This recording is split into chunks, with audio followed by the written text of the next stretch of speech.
Zoe has a meltdown on live TV after being rejected by her partner in a show called The Match. She lashes out at the man and everyone on the show set. Eventually, she turns her attention to some doves, saying they symbolize oppression for single ladies like her. She then sets one of them free, given all the foul words coming out of her mouth.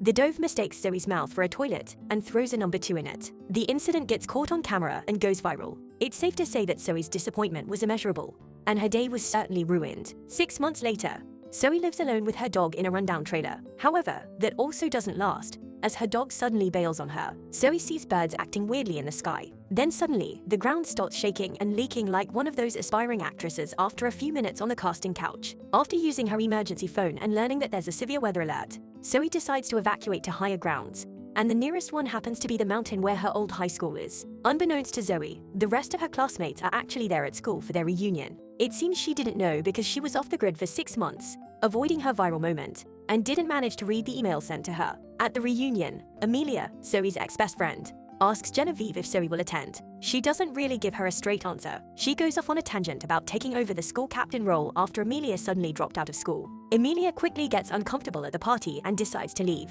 On her way out, she sees a woman dealing with a Just Stop Oil protester urinating in the middle of the road. As the woman drives off, Amelia suddenly realizes that it is Zoe. After parking her car, Zoe immediately enters the school and is surprised to see her classmates having a party. She tries to tell them about what's happening outside, but none take her seriously. It's mainly because they're all too excited to see her and focused on asking what happened to her after the match. As Zoe starts getting overwhelmed, Saskia steps in to put a stop to everything and give her some breathing room to freshen up. Saskia also tells Sandy to stop filming Zoe because there's more to life than TikTok. Zoe goes to the bathroom to convince herself that everything is fine. Emilia arrives to check if she's okay, and she says she's fine and that it's all because of being off-grid for 6 months. The two catch up briefly, but Emilia says she's leaving. However, she's forced to change her mind and agrees to stay a little longer after Zoe takes her car keys. After that, Zoe meets up with their class junkies, Megan and Tegan, who are hanging out by the gazebo outside. They briefly talk about Laura, who is their classmate who passed away, and the memorial they made for her there at the gazebo. Not long after that, Zoe asks the two ladies if they have some happiness in a pill, and they give her one for free. Once the pills kick in, Zoe parties with the rest of the ladies, forgetting the very reason she went there in the first place. Eventually, Amelia tries to get her keys back because she wants to go home since Zoe has left her out of place anyway. She and Zoe end up in an argument and Amelia leaves the room. She later returns and turns off the music to tell them they have a situation by the gazebo. When the ladies go outside, they find the gazebo surrounded by water while Tegan and Megan are stuck on top of it. Saskia and Zoe try to rescue them but are deterred by a strange, aggressive sea monster. Everyone goes inside to try and figure out how to rescue the two junkies. During that time, the ladies learn that Laura, the girl with the memorial plaque on the gazebo, is actually alive all this time, and that they have just forgotten about her. Zoe suggests using some balls to build a raft. Meanwhile, Sandy is on the verge of having a meltdown because she can't find her expensive designer bag. The ladies follow Zoe's suggestion, and with their improvised ball raft, they manage to rescue Tegan and Megan. They then return inside and do what they do best: panic and argue about their next course of action. Zoe calls everyone out about how they haven't changed one bit. She also expresses her frustrations with Amelia, who she says is nothing but a disappointment. Once she's done, the floor starts shaking, and half of the room collapses into the surrounding water. Zoe almost falls into the water too, but luckily, Amelia saves her. Amelia then leaves Zoe behind to admire the beautiful view made by the flood that has consumed their world. The next day, Amelia takes a couple of pills while cooking burnt pancakes for the ladies. Teresa, who was unconscious the other night, finally wakes up and is welcomed by Zoe to the worst hangover of her life. Teresa wonders why everyone is so calm, but Phoebe just tells her they were done panicking hours ago and that she was just late to the party. Meanwhile, Sandy is still having a meltdown because she still couldn't find her expensive designer bag. Eventually, the ladies tell Teresa to grab a pancake, but she says they're all out. Renee suggests Teresa share some of Sandy's pancakes since she doesn't seem interested in eating them. However, Sandy refuses to share and even throws the pancake on the floor. After that, Genevieve asks the girls about what they plan to do next and suggests they should pick a leader while clearly implying they should choose her. However, Saskia says there's no need for that because they can just chip in and share the tasks. The girls seem to agree with Saskia. Genevieve decides to work on checking the food and water supplies. Saskia takes Amelia and the rest of their old rowing team to survey the status of their surrounding area. Since everyone is still mad at Zoe for failing to warn them about the end of the world, she is assigned to dishwashing duty. While out rowing, Amelia recalls how Saskia mistreated her during her time on the rowing team when they were still young. She ends up snapping at Saskia and jumping off the boat to swim out to sea, leaving Saskia baffled as to why she would suddenly do that. Back at the school, Sandy is still busy looking for her expensive designer bag. Genevieve tells her that instead of wasting their time looking for her bag, They could be looking for the candles and torches they'll need later that night. Elsewhere, Tegan and Megan decide they should do something to make them look like they're also contributing to the group. Emilia just gives up after swimming for a while and lets herself drown. However, she changes her mind and decides to swim back to the school island after being started by a floating toothbrush. Once back at school, Emilia visits Renee in the clinic to ask for some antidepressants. Renee panics because while she is being treated as the doctor, she actually isn't one. It turns out she lied about being a doctor because she was ashamed that she was only a nail technician. In the end, Renee and Emilia decide to keep the antidepressant matter between them. On the way out, Emilia sees that someone has thrown a brick into the radio room. She believes Zoe might have done it and confronts her about it. Zoe says she can make the radio work but needs power to do it. She also proudly tells Emilia that she's using herbicide to draw a help sign on the lawn. But Emilia quickly points out that instead of herbicide, she was using petrol instead. The two then looked for the generator, only to find Phoebe was using it to power her laptop to get some work done. Emilia gets angry at Phoebe for using the generator for something useless, such as trading currency at the world's end. Phoebe leaves after saying they're fools for missing the spike in the value of Bitcoin because everything will be fine the next day. Zoe and Emilia bring the generator to the radio room and manage to turn on the radio. However, they fail to send a distress message out because Zoe messes around and pretends to be a DJ, wasting the little power they have left in the generator. Emilia leaves in disappointment and eventually ends up near the pantry, where Genevieve desperately tries to stop Sandy from eating their supplies. Since she doesn't want any part of the chaos unfolding in front of her, Emilia simply leaves them alone. Elsewhere, Saskia takes the time to comfort Teresa, who is feeling down because she can no longer take her IVF treatment. Despite their hopeless situation, she tells her not to give up and keep taking her hormone shots. While that happens, Renee breaks into the lockers to look for some antidepressants, which turns out isn't really that hard because they're in a school filled with girls with plenty of excess emotional baggage. She accidentally walks into Megan and Tegan doing what they do best,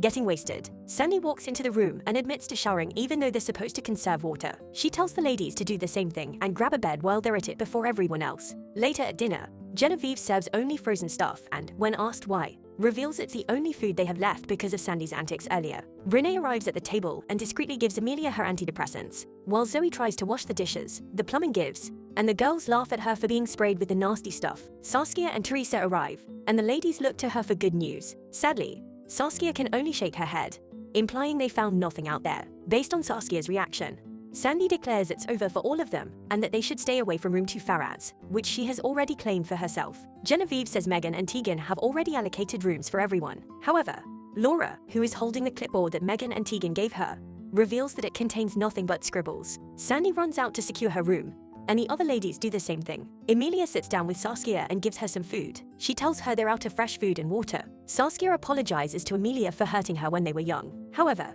she explains that the authority they look up to her for is only projected, and it is something she never asked for. In response, Emilia says they need Saskia's ruthless old self back, and points out they never lost a rowing boat race when she was captain. Later in the evening, Saskia walks the hallways while the chaos erupts amongst the ladies. She tells Sandy she'll help look for her bag, and helps Teresa with her hormone injection. While that happens, Phoebe throws her cigarette and accidentally lights up the distress message that Zoe made using petrol on the lawn earlier. Saskia and Sandy run into Zoe while looking for the designer bag. The three ladies sit by the boat and talk. Sandy opens up about regretting attending their reunion, and the other two comfort her until she falls asleep. Saskia and Zoe then discuss the odds of surviving at sea in a rowboat. Saskia says everything is possible until you give up. After that, the two pull a "This is Sparta" on Sandy and push her and the boat into the water, which somehow shocks Zoe. However, when Zoe tries to clarify what just happened, Saskia blames her, cunningly claiming she was only following her idea. Saskia also says in a cold but logical tone that Sandy is a virus and they won't survive with her around. On their way back, they encounter Phoebe, who seems to be looking for a signal for her laptop. They go to Emilia's room at school, which Zoe saved for her. However, both ladies are surprised when a bossy Saskia tells Emilia to leave and claims the room for herself. Everyone, including Zoe and Saskia, looks for Sandy the next day. Zoe whispers to Saskia, saying they are searching for someone they know isn't on the island anymore. Genevieve, who seems to feel she is leading the search, believes Sandy is hiding and goes into the forest for number 2s. However, she is told that everyone has been going to that place for their number 2s ever since the school's plumbing gave up on them. Saskia tries to convince Genevieve that it's best to stop looking for Sandy and focus on how they can survive and prepare to live on the island permanently. Genevieve doesn't want to stop looking for Sandy because she wants to believe that someone is also looking for them out there. Because of this, Saskia implements a mandatory daily 1-hour emotional release time for everyone. Saskia believes allocating an hour for daily meltdowns is important for all of them if they want to stay sane and survive the apocalypse. In a flashback, Emilia is told by Sister Vicky that she will be going home and never returning to school. Since she needs to pack her things, the nun suggests having Zoe help her pack,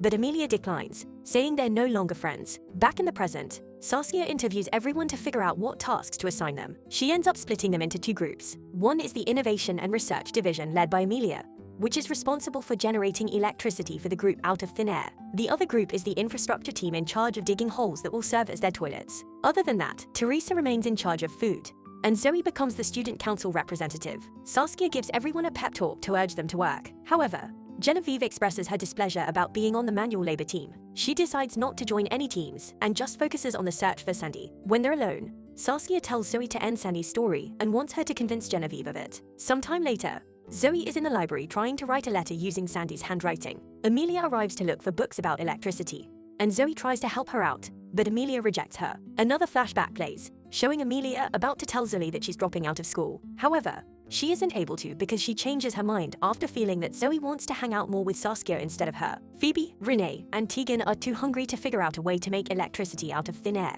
They complain about it non-stop to Amelia, so she offers to look for food as long as it'll help them get back to work. At the same time, Saskia focuses on urging the rest of the manual labor team to do their best in digging their toilet, and Genevieve continues her search for Sandy. Amelia tells Saskia that they might not get their task done by nightfall. In response, Saskia tells her that if they fail to generate electricity, their team won't be able to eat that night. Amelia tries to argue, saying it isn't the best way to motivate people. Saskia then says that it was Amelia who wanted her to return to being the #1 mean girl again and lead everyone. Saskia even says she'll never forgive Amelia for asking her to reprise the role she worked so hard to leave behind. After planting Sandy's fake goodbye letter, Zoe finds the boat's broken oar in the water. After realizing that throwing it back into the water is useless, she looks for another way to dispose of it. As Genevieve searches for Sandy, she suddenly hears the call of nature, but she can't find a clean toilet to do her business. Emilia visits Teresa to ask for some food to feed her team. Teresa says she can't give her any because it's Saskia's order. However, since she feels sorry for her, Teresa tells Emilia about the hidden stash of food known to a select few students.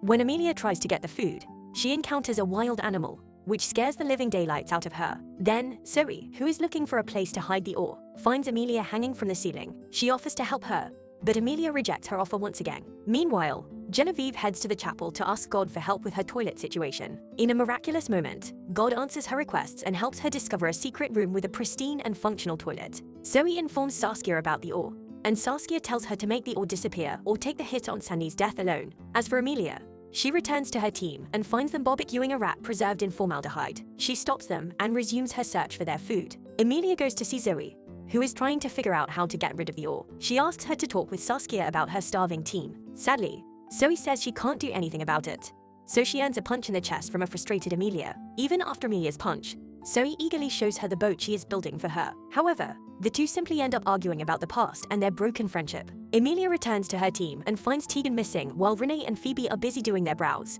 Her pent-up frustration finally reaches a boiling point, and Emilia breaks down in tears. She tells Phoebe and Renee that Saskia says they won't get to eat if they don't produce electricity. To her surprise, the two immediately stop slacking around and do their work seriously after hearing that. It seems she should have led with that in the first place. During dinner, Tegan and Megan carry the statue where Zoe hit Sandy's fake goodbye letter. Genevieve reads the letter, which says Sandy found her purse and decided to take the rowboat and leave everyone behind. The ladies then shed a toast to Sandy and Sister Bicky, who believed their group would never amount to anything when they were still in school. Later, Genevieve carefully studies Sandy's letter. Emilia cries in her room, and Phoebe finds Sandy's bag in one of the toilets. She immediately shows it to Saskia and reminds her that Sandy wouldn't go anywhere without her bag. That was the end of episode 3. More episodes can be found on Amazon Prime. What did you guys think of this one?